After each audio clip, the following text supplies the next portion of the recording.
नमो नारायणाय।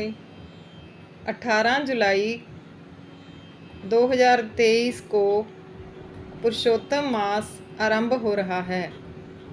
इसको पुरुषोत्तम मास, अधिक मास और मल मास के नाम से भी जाना जाता है। 18 जुलाई से ये पुरुषोत्तम मास आरंभ हो रहा है। इसकी मैं कथा शुरू कर रही हूँ, जिसका आज पहला अध्याय शुरू हो रहा है। ओम श्री गणेशाय नमः। पुरुषोत्तम मास महात्म्य। पहला अध्याय।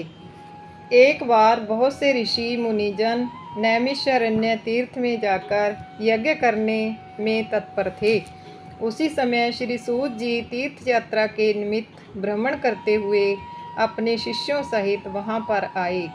मुनियों को देखकर नमस्कार कर आनंद मगन हो गए।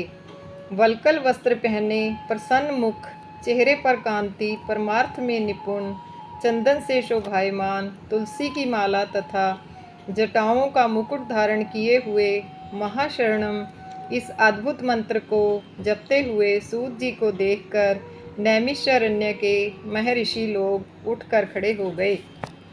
मुनियों ने हाथ जोड़कर कहा कि हे सूत जी, हम सब लोगों को भगवान की अद्भुत कथाओं को सुनने की इच्छा है। तब सूत जी ने प्रसन्नता से सब ऋषियों के आगे हाथ जोड़कर नमस्कार किया। ऋषि कहने लगे कि हे सूत जी, हमने आपके लिए सुंदर आसन बनाया है, आप इस पर बैठिए। आप बड़े भाग्यवान हैं। आपने गुरु की कृपा से भागवत के रहस्यों का वर्णन करने की शक्ति प्राप्त की है।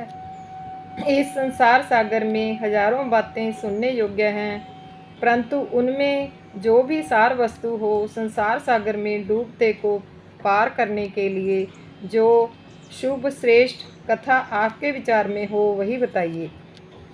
शौनक आदि ऋषियों के पूछे जाने पर श्री सूत जी कहने लगे, हे विप्रों, मेरे वचनों को सुनो।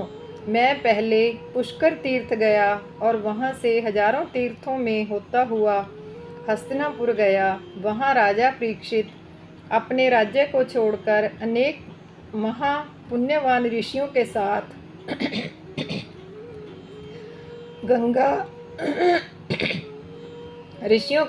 गंगा किनारे जा रहे थे। उनमें अनेक सिद्ध योगी और महासिद्ध मुनि थे। मैं वहाँ पर उस समाज को पूछ ही रहा था तो वहाँ श्री कृष्ण भगवान के चरण कमल में मन लगाए महामुनि व्यास जी के पुत्र सुखदेव जी पधारे, जिनकी 8 वर्ष की आयु, शंख के समान कंठ, ऊंचे और चिकने केशों से गिरा हुआ मुख, दृढ़ कंधे, चमकती हुई कांति थी। वह अवधूत वेश ब्रह्म स्वरूप थे। ऐसे महामुनि सुखदेव जी को देखकर भी मुनि हाथ जोड़कर खड़े हो गए। तब मुनियों के बनाए हुए कमल चक्कर जैसे ऊंचे आसन पर सुखदेव जी को बिठाया गया। उस आसन पर बैठे हुए ज्ञान समुद्र के चंद्रमा सुखदेव जी ऋषियों की पूजा को ग्रहण कर ऐसे शोभायमान हुए जैसे तारागण में चंद्रमा शोभायमान होता है।